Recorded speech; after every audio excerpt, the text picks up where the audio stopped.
The Revenge of the Wizard's Ghost by John Bellairs, Chapter 5. In an instant Fergie was on his knees. He rolled Johnny over and began fumbling madly with the zipper on Johnny's windbreaker. His mind raced through all the Boy Scout first aid things you were supposed to do for an unconscious person. Loosen the clothing around his neck. Make sure he hasn't swallowed his tongue. Fergie did all the things he could remember, but he still felt panicky. Johnny was breathing, but his breath was coming in little gasps, and his eyes were closed. What was wrong with him? Help! Hey, help! Somebody! Fergie yelled, cupping his hands around his mouth. There was no response. Scrambling to his feet again, Fergie ran down the trail, bellowing at the top of his voice. In the gathering darkness, he tripped over rocks and almost fell, but he kept careening on until he had almost reached the bottom of the wooded hill. As he rounded a turn, he suddenly ran slam-bang into a hiker. He was a bald, middle-aged man who had been strolling through the woods. He had heard Fergie's yells, and he started up the hill when Fergie came cannoning into him. As soon as they had both recovered a bit, Fergie began babbling about his friend, and he tugged violently at the man's arm. "Easy, easy, young fella," said the man as he fought to free his arm from Fergie's grip. I'm coming, don't worry." Back up the hill the two of them went. As soon as the man saw Johnny, he ordered Fergie to go and get an ambulance as fast as he could. Fergie tore down the hill again and out toward Emerson Street, which ran past the park where the ponds were. When he got there, Fergie flagged down a car, and he was taken to a phone booth so he could call the hospital. Soon, the eerie wail of the ambulance's siren could be heard, and Fergie saw the flashing red light moving down the street. Help was on the way, but was it going to be in time? Later the same night, Johnny lay in a bed in Hannah Dunstan Hospital. He was pale and still, his eyes were closed, and his hands lay limply on the green blanket. Once more the livid red marks were on his nose and his neck. Once more his mouth was twisted into a hateful sneer. But this time Johnny was much sicker, much closer to death. He was having a lot of trouble breathing, and his pulse was extremely faint. Johnny had been in an oxygen tent for a while, but now the plastic sheeting lay folded back, and Doc Schimmerhorn stood over him. Nearby, tensely watching the doctor, stood Professor Childermass. He was biting his lip and toying nervously with the Phi Beta Kappa key on his watch chain. In an armchair in the corner sat Grandma Dixon. She was busily knitting, with lowered eyes. She looked up at Johnny often, frowned, and then went back to her knitting.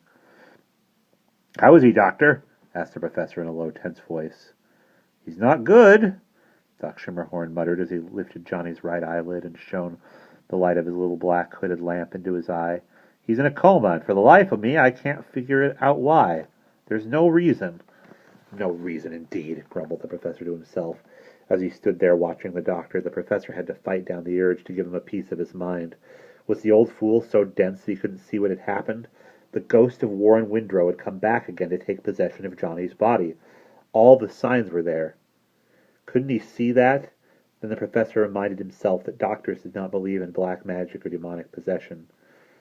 There was no point in trying to convince Doc Schimmerhorn or any other doctor that the powers of darkness were at work. They would all just have to stand by helplessly as the ghost slowly choked the life out of Johnny.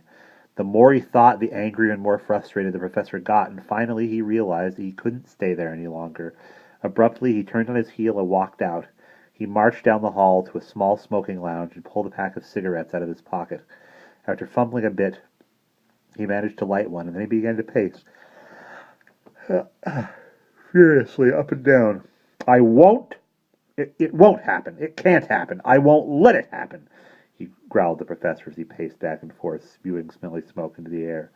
But he knew, deep down in his heart, that there was a good chance the horrible ghost would win this time.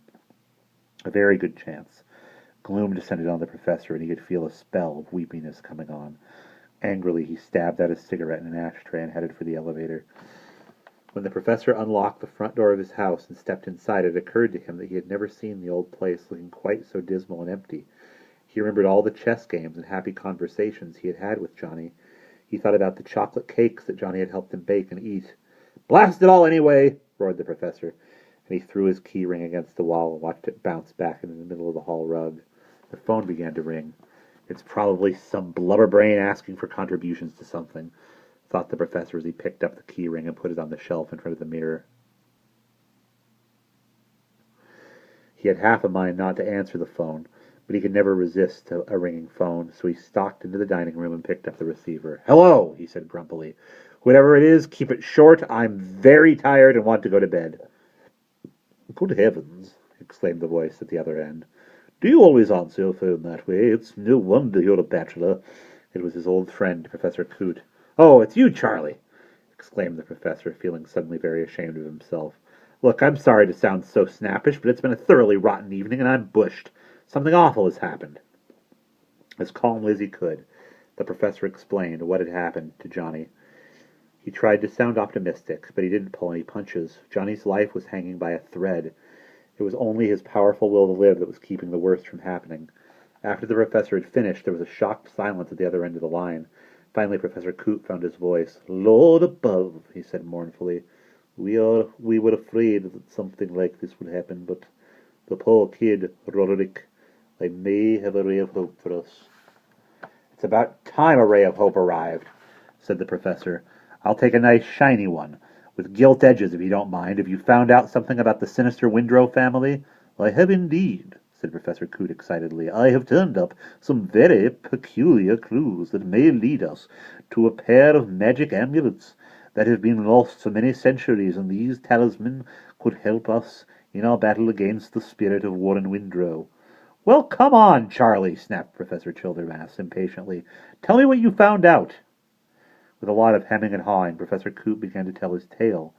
He had done a lot of reading, and had found out about an old man named Zebulon Windrow. Zebulon had gotten rich in the lumber business back in the 1880s, and he had built a mansion and an enormous church on a hilltop estate overlooking the Hudson River, not far from Haverstraw, New York. The church at the estate was an exact replica of Salisbury Cathedral in England. It had a 400-foot-high steeple. In a crypt under the church, a lot of the Windrows were buried, and in one tomb was the body of a man who had married Zebulon Windrow's only daughter in 1898. The man's name was Edward French, and he had been an ensign in the United States Navy. On his tomb, a very strange inscription had been carved. Ensign French is the boss. The inscription had been put there by Zebulon, who had outlived his son-in-law. Now, isn't that a peculiar thing to put on somebody's tomb? Asked Professor Coote. And I'll tell you something else that's even more bizarre. Ensign French had his name changed before he died. Instead of being Edmund French, he became Ulysses Theodore French. Now, Charlie, I don't mean to spoil your fun, said Professor Childermass acidly, but will you please tell me where all this is leading to? I'm getting to it, Roderick. Please try to be patient. It's the initials U.T. that are important, and I'll tell you why in a minute. I read a history of the Windrow family, and in it I noticed a lot of people with the initials U.T. Oresia Tadcaster Windrow, Uther Tench Windrow, and so on. Well, do you know what I think? I think that somehow the Windrows managed to get a hold of the Urim and the Thummim. Professor Childermass was astounded. He knew a lot of history, and he knew that these two things were two enchanted objects that belonged to the ancient Israelites. According to the Bible, the Urim and the Thummim hung on the breastplate of the high priest that the high priest of the Levites wore. No one knew what the Urim and the Thummim looked like, but they were supposed to be like crystal balls that had let the Israelites know what God wanted them to do. The Urim and the Thummim, exclaimed Professor Childermass. They must have vanished centuries ago, along with the Ark of the Covenant. How could... I don't know how the Windrows got hold of them, said his friend calmly, but the Urim and the Thummim would explain how there got to be so many wizards and witches in the Windrow family. I could be wrong, of course, but well, would you care to hear the rest of my story? Go on, sighed Professor Childermass. You're the one who's paying the long-distance bill. All righty, said Professor Coote enthusiastically. I think the Urim and the Thummim may be out of the estate on the Hudson River. After all, it's old Zebulon's estate, and he was the richest and most powerful member of the whole creepy family, and it seems to me that the logical place to look would be in Ensign French's tomb. In the first place, there's that odd phrase, Ensign French is the boss. According to the guidebook that I read, that phrase is carved in various places on walls all over the estate. And there's another weird phrase that shows up. Ensign French is the unfortunate traveller. That phrase is in a stained glass window in the library of Zebulon's mansion. Unfortunate traveller, U.T. Get it? So as I said, I think those two magic trinkets may just be in the tomb of this French character. I mean, doesn't it seem reasonable to you? Professor Childermass groaned. Charlie, I honestly don't know what's reasonable at this hour of the night. I have a headache and I'm dead tired, but if there's a chance, any chance at all, of finding something that will save Johnny, I'd turn the whole Hudson Valley upside down. Tell me, what do you think my chances are of getting inside the estate to poke around and play burglar? I'd say your chances are pretty good, his friend replied. The Windrow estate stood empty for years after Zebulon died, and the whole place started falling into ruins. Not so long ago, a private foundation bought the place, and they're fixing it up so it can be opened as a tourist attraction this Memorial Day. During the daytime, there'll probably be an army of workmen on the estate, but if you sneak in the evening, you'll probably have the place to yourself. I'd help you, but I scare easily, and I have bad legs. I'd just be in your way.